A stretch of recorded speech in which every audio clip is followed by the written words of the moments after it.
First reading. A reading from the book of Numbers, chapter 11, verses 25 onwards.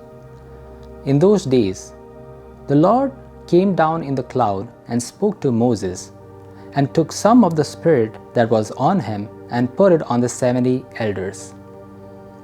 And as soon as the Spirit rested on them, they prophesied. But they did not continue doing it. Now 2 men remained in the camp, one named Eldad and the other named Medad, and the Spirit rested on them. They were among those registered, but they had not gone out to the tent, and so they prophesied in the camp. And a young man ran and told Moses, Eldad and Medad are prophesying in the camp. And Joshua the son of Nun, the assistant of Moses from his youth, said, My lord Moses, stop them. But Moses said to them, Are you jealous for my sake? Would that all the Lord's people were prophets, that the Lord would put his Spirit on them. Second reading. A reading from the book of James, chapter 5, verses 1 onwards. Come now, you rich, weep and howl for the miseries that are coming upon you.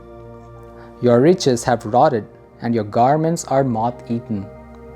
Your gold and silver have corroded, and their corrosion will be evidence against you, and will eat your flesh like fire. You have laid up treasure in the last days. Behold, the wages of the laborers who mowed your fields, which you kept back by fraud, are crying out against you, and the cries of the harvesters have reached the ears of the Lord of hosts. You have lived on the earth in luxury and in self-indulgence. You have fattened your hearts in a day of slaughter. You have condemned and murdered the righteous person. He does not resist you. Third reading. A reading from the Gospel of Mark, chapter 9, verses 38 onwards. At that time, John said to Jesus, Teacher, we saw someone casting out demons in your name, and we tried to stop him, because he was not following us.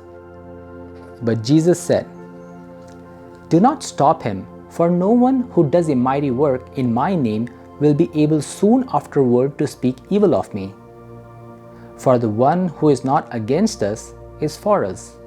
For truly I say to you, whoever gives you a cup of water to drink because you belong to Christ will by no means lose his reward. Whoever causes one of these little ones who believe in me to sin, it would be better for him if a great millstone were hung around his neck and he were thrown into the sea. And if your hand causes you to sin, cut it off. It is better for you to enter life crippled than with 2 hands to go to hell, to the unquenchable fire. And if your foot causes you to sin, cut it off. It is better for you to enter the life lame than with 2 feet to be thrown into hell. And if your eye causes you to sin, tear it out. It is better for you to enter the kingdom of God with 1 eye than with 2 eyes to be thrown into hell, where their worm does not die and the fire is not quenched. This is the word of the Lord. The world today goes by the dictum, if you are not for us, you are against us. But in the first reading, which is taken from the book of Numbers, as well as in the Gospel reading from Mark, Moses and Jesus assert the opposite. Those who are not against us, even if they are not with us, are for us. Jesus emphatically tells us that everyone who is not with us need not necessarily be opposed to us. As long as someone does good work, one who is anointed by the Spirit of God and obeys His will is definitely with us. But who is really against us? One of those groups is highlighted in the second reading today.